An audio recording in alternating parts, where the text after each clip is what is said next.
This is lesson 5.3, and we're going to be solving polynomial functions in this lesson. So first of all, the question says, what are the real or imaginary solutions of each polynomial equation?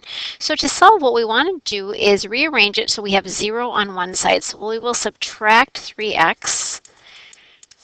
So we have 2x cubed minus 5x squared minus 3x equals 0.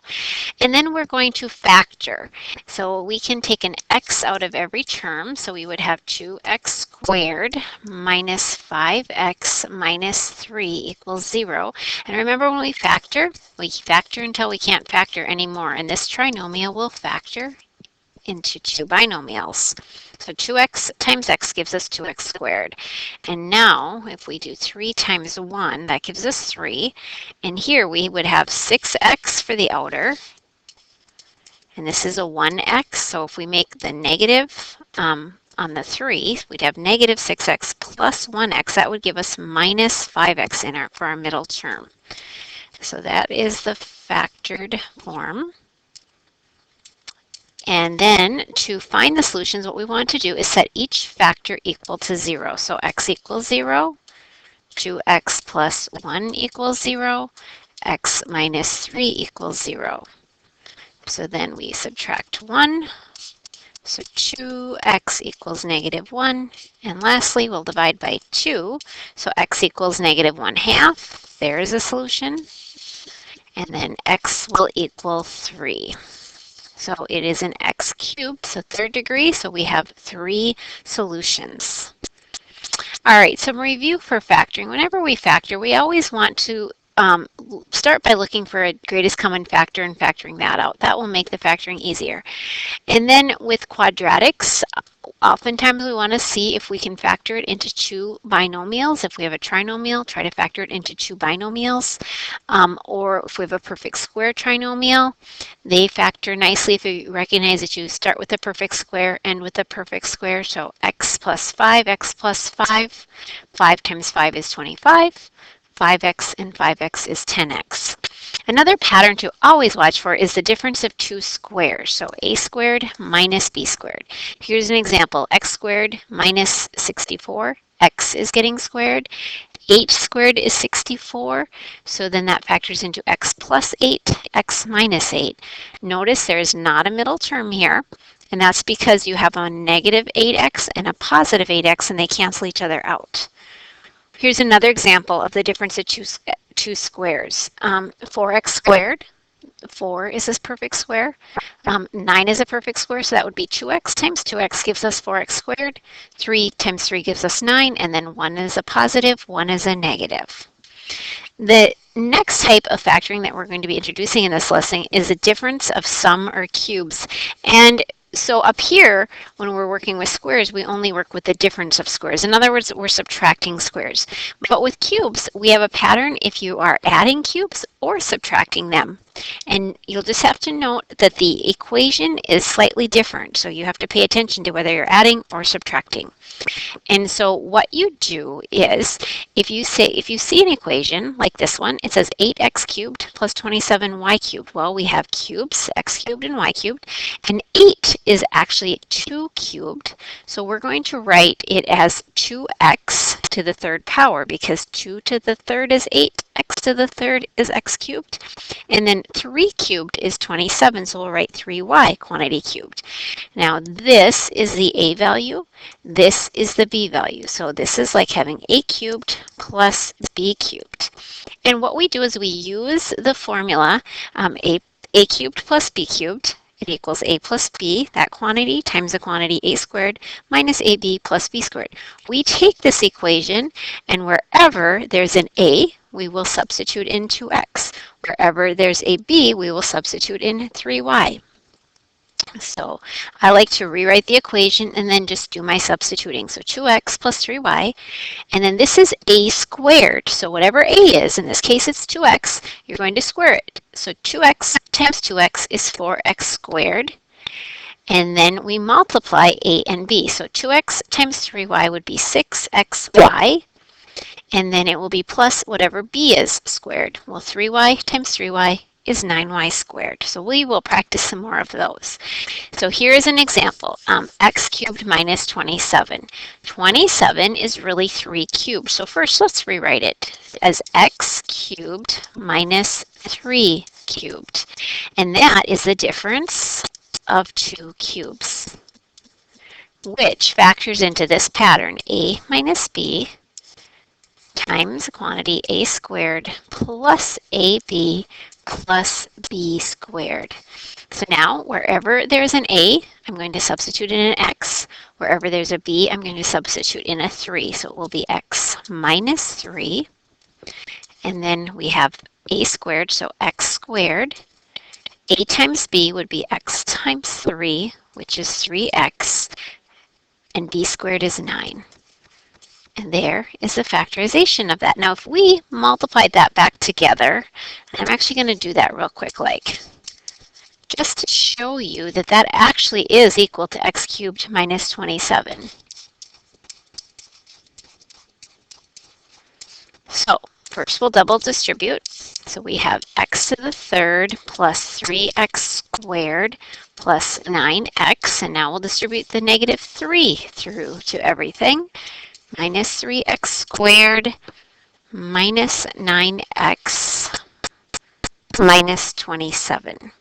So now look, 3x squared minus 3x squared cancels, 9x minus 9x cancels, and indeed that is equal to x cubed minus 27. So what we started with. So this is the factorization of that.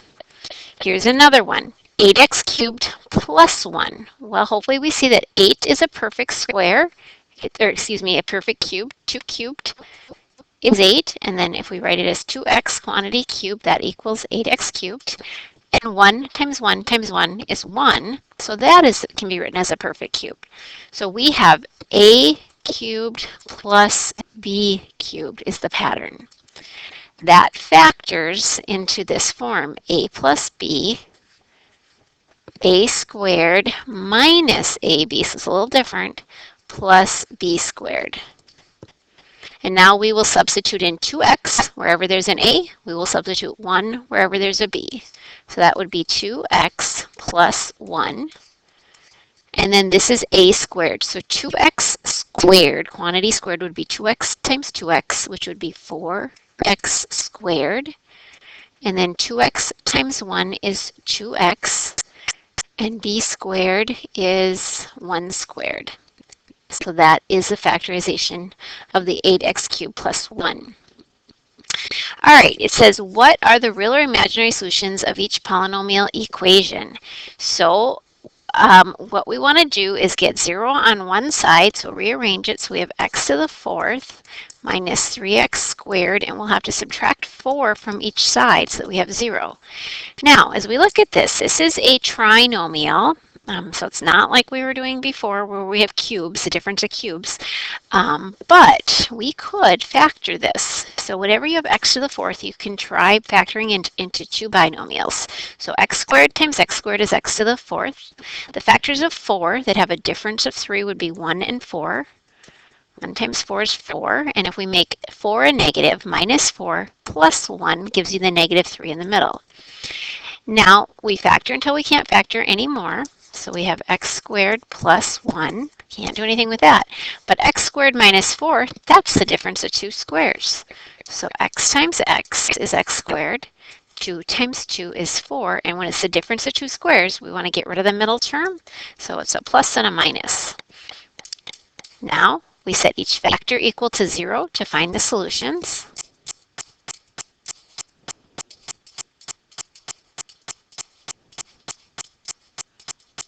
And then here we will solve by taking square roots. So we'd have x squared equals negative 1. And we're taking the square root of a negative 1. And so we can't take the square root of the negative 1 in the real system, in the real set of numbers. So what we write is x equals plus or minus. And remember, the square root of negative 1 is an I, an imaginary number. Or you could write 1i. Here, x equals negative 2 and x equals 2. So you have plus and minus 2 for 2 solutions, and you have plus and minus I for the other 2 solutions, which gives you a total of 4 solutions. Here, we're going to, first of all, get 0 on one side, so we're going to write this as x cubed minus 1 equals 0. And hopefully you see that 1 can be written as a cubed, so we have the difference of cubes. So a cubed minus b cubed, and that factors into a minus b times the quantity a squared plus ab plus b squared. So now wherever there is an a, we're going to put in x. Wherever there's a b, we're going to put in 1. So this would be x minus 1, and that's x squared, and then x times 1 is 1x, and then plus 1. And that's equal to 0. And it says to solve. What are the solutions? So what we do is we set each of these factors equal to 1, or excuse me, equal to 0. So x equals 1 for one of the solutions. And then we set the other factor equal to 0. And now you could try to factor this into 2 binomials, but this does not factor. So we're going to have to use the quadratic formula to solve that. Remember, the quadratic formula is x equals negative b plus or minus the square root of b squared minus 4ac all over 2a. Let me get a different color here. So a would be 1. That's the leading coefficient. B would be 1. And then c would be 1 also. So x equals negative b plus or minus the square root of b squared, so 1 squared is 1, minus 4, a times c is 1, so 4 times 1 is 4, all over 2 times 1. So that's negative 1 plus or minus the square root of negative 3 over 2, which is negative 1 plus or minus, and the square root of a negative is an I, so we're going to take that out, and so this will just be the square root of 3i all over 2. So these are your solutions here. Negative 1 plus root 3i over 2 and negative 1 minus root 3i over 2, and then x equals 1. Let's do another one here. What are the real or imaginary solutions of each polynomial equation? So here, let's start out by getting everything on one side. And this is to the 4th degree, so we will try factoring that. We have some perfect squares going on here, it looks like. So x squared, and 4 times 4 is 16. And we don't have a middle term, so it's plus and a minus. Let me erase that. X squared plus 4, and x squared minus 4. And we could solve by taking square roots. So let's set each of these equal to 0. You could also factor this because it's a difference of 2 squares, but either way will work. So here we have x squared would equal a negative 4. And if we take the square root, we're taking the square root of a negative. So it's going to be plus or minus, and the square root of a negative is an I, and the square root of 4 is 2. So those are 2 solutions, plus or minus 2i. Here, we get the x squared by itself. Take the square root of both sides. X equals plus or minus the square root of 4 is just 2. All right, let's do another one. Here we have x cubed equals, it should be an equal sign. So it's x cubed, and we will bring 2x to the other side. So plus 2x squared minus 8x equals 0. So the first thing we always want to do is look for a common factor, and we can take an x out of everything. So that will be x plus 2x minus 8. And we'll try to factor it. I'm not sure if we can. Oh, I think we can, maybe. We'll try. So x times, oops, this was x cubed. So that was x squared. Goodness, x cubed. And then I brought 2x squared over minus 8x. So then if I take out an x, that would be x squared x. So we have x times x, 4 times 2. And that's going to be minus 2 plus 4. And that does factor out nicely. 4x minus 2x would be the 2x there. So set each of those equal to 0.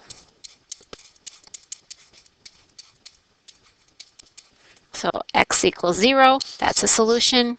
X equals a negative 4, that's a solution. And x equals 2. There you have a solution. All right, let's look at this next problem. It looks like the first thing I need to do is simplify each side, so I'll distribute. So we'll have x cubed plus 8x equals 8x plus 8, and then we'll bring everything to one side. And the 8x's cancel. And if we'll subtract 8, we would have x cubed minus 8 equals 0. Hopefully you recognize that is the difference of two cubes. And we're subtracting them. And so we're going to go ahead and write down the formula, a cubed minus b cubed. And what it's equal to, a minus b times a squared plus ab plus b squared. So that will give us a minus b would be x minus 2, and then a squared, so that would be x squared, 2 times x, so plus 2x, and b squared is 2 squared, which is 4. And we are solving, so we have to set everything equal to 0, so x minus 2 equals 0, so x would equal a plus 2. This cannot be factored, so we have to use the quadratic formula. So the leading coefficient here is 1, and then we have a 2, and then a 4. So x equals negative b plus or minus the square root of b squared, so 2 squared is 4, minus 4, a times c is 4 times 1, all over 2a, 2 times 1 is 2. So then we have negative 2 plus or minus, that would be 4 minus 16, so that's a negative 12 over 2. So we have to simplify inside of our roots. So negative 2 plus or minus the square root of, let's take an I out because there's a negative, and that would be 4 times 3 is the way we could write 12, because we want to simplify the perfect square factor there. And lastly, we have negative 2 plus or minus, the square root of 4 is 2, so that comes out front. And then we still have root 3i, and that's all over 2. And let's actually simplify that by writing each term over 2. So we would have negative 1 plus or minus, so this is 1, the square root of 3i. Those are your last two solutions. So these are a little more involved. All right, let me know if you have questions on this. Thanks for watching.